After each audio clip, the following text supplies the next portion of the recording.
yung context nyo ay pag yun ay para sa church, tungkulin ng pastor na i-disciple niya yung mga members. At yung mga members, ipapasa din nila. Ipapasa.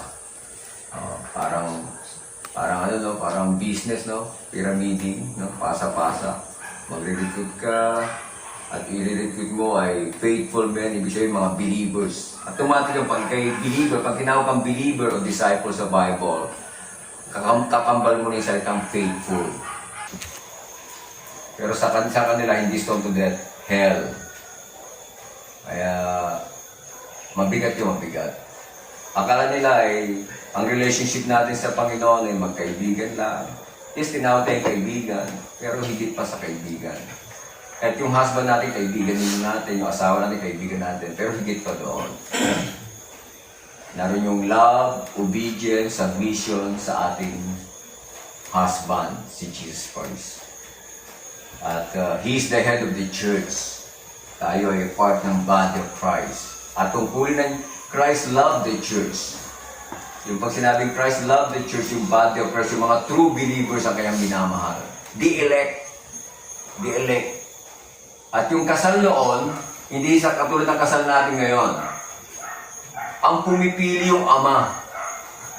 Kung sino ibibigay niya sa kanyang anak. Katulad ni Abraham. Saan kumuha si Isaac na mapapangasawa? Doon ka pumunta.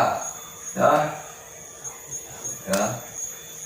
Hindi, yung ano pala, yung servant niya. Ito, pumunta ka doon. Hanapan mo doon gusto mo yung mapapangasawa ng anak ko doon. Doon sa kanyang ano. Ano ba yun?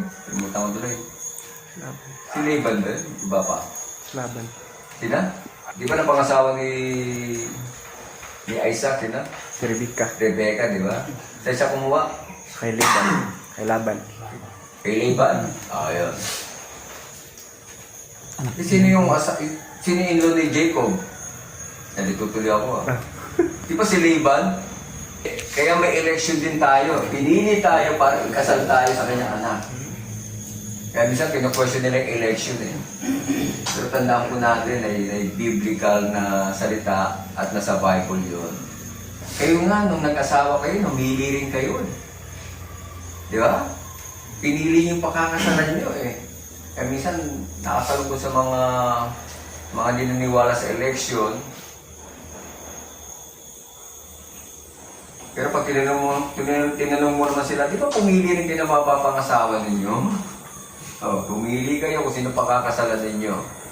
Kung sino mamahalin nyo, kung kanino kayo maging tapat hanggang kamatayan. At katulad sinabi ko sa inyo, yan ay synonym lang ng believe. But as many as receive Him, to them He gave the power to become children of God, even to those who believe Him. Receive Him who believe in His name. Parang ulan yan, synonym.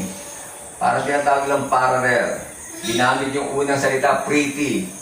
Sumunod na sentence, beautiful. Pero parang ulan yan. At yung salitang receive at believe, with commitment yun. With commitment.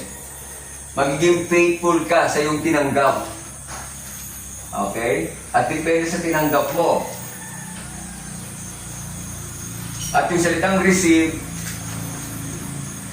yung original na salita niya, in order to obey. Yeah?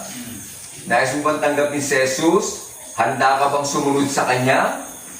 Pero tayo, handa ka bang tumanggap kay Jesus? Period.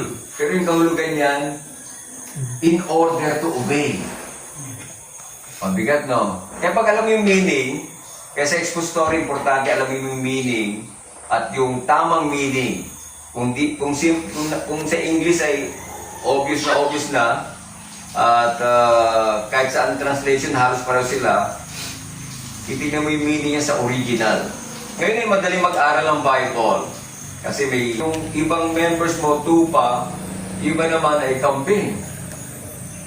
Posible ba yun? Yes.